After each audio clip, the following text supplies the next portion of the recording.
Hello mga kaimo, this is Pa. Ngayon ipapakita ko po sa inyo yung niluto ko sa hapunan. Last week pa sana ako magluto ng ganito kaso nakalimutan ko. May idea na ba kayo kung ano yung hinalo ko?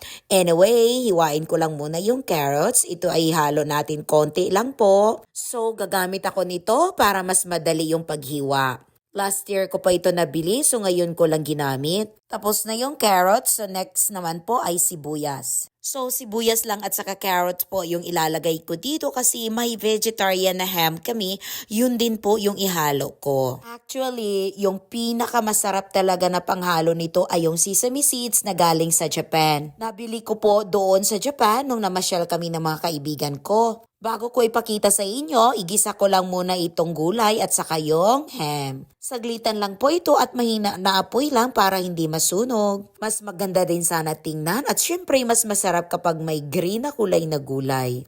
Wala kasi kami kaya ito na lang muna. Tinimplahan ko lang ng konting asin at saka naglagay na rin ako ng ground black pepper. Ihalo ko lang ulit saglit tapos ready na ito. Alam nyo, sobrang sarap ng sesame seeds na nabili namin sa Japan. Ito po yung nabili ko galing sa Japan. Actually, sesame seeds ito na may chili flakes kaya ang sarap. Medyo maanghang siya tapos hindi ko na alam kung ano pa yung ibang nilagay nila. Nasa train station kami, nadaanan namin tapos pinatry sa amin kaya nagustuhan namin ng kaibigan ko kaya bumili ako.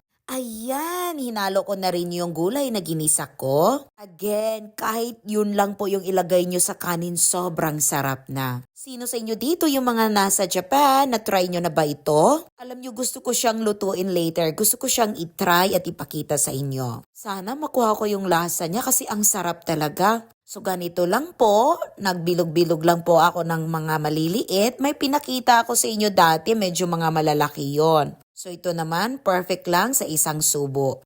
Maganda ito kapag nagmamadali kayo or lalo na sa agahan, diba? Ang dali-dali lang gawin. Ayan, ready to eat na. Kain tayo mga kaimo. Magluto na rin kayo kahit anong gulay po na pwede or lalagyan nyo ng karne, ng isda, or kahit ano, tapos bilog-bilog nyo ng maliliit na ganito, magugustuhan ng mga bata yon. Lalo na yung mga bata na hindi mahilig kumain ng gulay kapag ganito yung gawin ninyo, nako, makakakain talaga sila. Anyway, again gusto ko po magpasalamat sa inyong lahat. Maraming salamat po sa inyong suporta. Taos puso po ako nagpapasalamat sa inyo. Sino sa inyo na hanggang dito nanonood pa po? Titingnan ko po sa comment section. Anyway, ito lang po muna may pakita ko sa inyo ngayon. Kita-kits po tayo ulit bukas. Bye everyone! Annyeong!